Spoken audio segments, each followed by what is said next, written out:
El president del grup de comunicació més important d'Espanya, considerat un dels homes més influents, Jesús de Polanco, ha mort aquest migdia als 77 anys. Un dels primers a arribar a donar el condol a la mateixa clínica on ha mort ha estat l'expresident del govern espanyol, Felipe González. I un cop ja instal·lada a la Capella Ardent, les visites de polítics no han parat, com la del president del govern actual, José Luis Rodríguez Zapatero, o la vicepresidenta María Teresa Fernández de la Vega.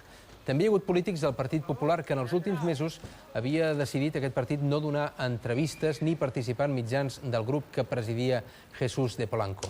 Avui, però, Alberto Ruiz Gallardón ha assegurat que era el comiat a un amic.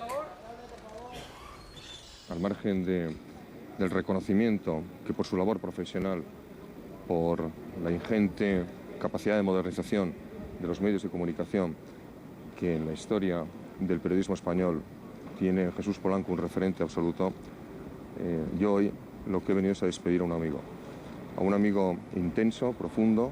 Un hombre hecho a sí mismo, un hombre con mucho coraje y un hombre que ha sido muy relevante, decisivo en el proceso de consolidación de las libertades públicas en España a través de las empresas de comunicación que fundó, de manera muy especial del periódico El País. Conocido por muchos, sobre todo porque ha sido muy atacado por no pocos.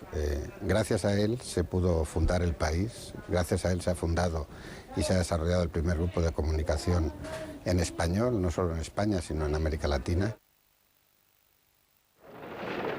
Amb fama d'home poderós i influent, Jesús de Polanco ha creat en 50 anys un gran grup editorial i mediàtic a Espanya, amb importants ramificacions a l'Amèrica Llatina i a Portugal.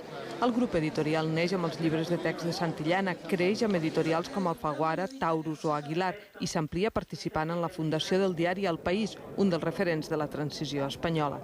I des d'allí l'interès al salt a la ràdio, on controla la cadena SER, i també a la televisió de pagament i a la gestió dels drets de futbol.